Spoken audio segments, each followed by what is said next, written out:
Gracias, Dios mío, por darme un día más y poder trabajar para mi familia. Gracias, gracias.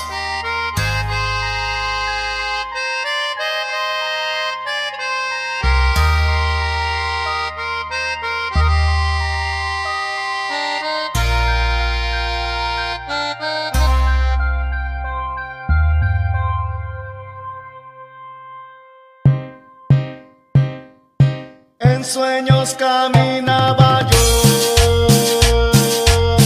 entre la niebla y la ciudad,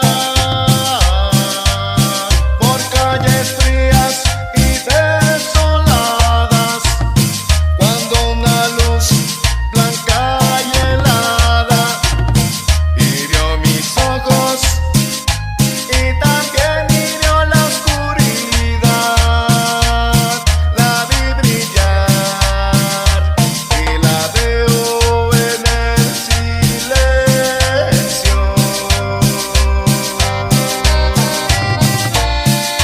Oye, Imparable Morales y la nueva era.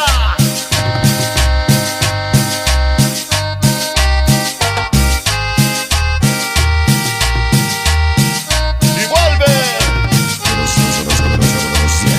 Los de aquí, no.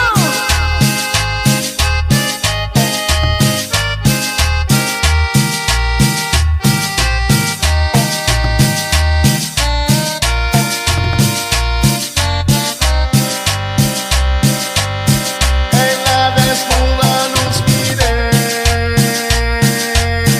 vi 1000 personas, tal vez más, gente que hablaba sin poder hablar, gente que oía y sin escuchar, y un sonido los envolvía sin piedad.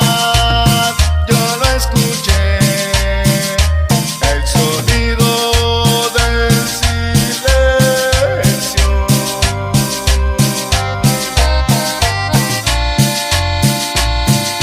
Johnny Martínez en Connecticut, siempre con la nueva era.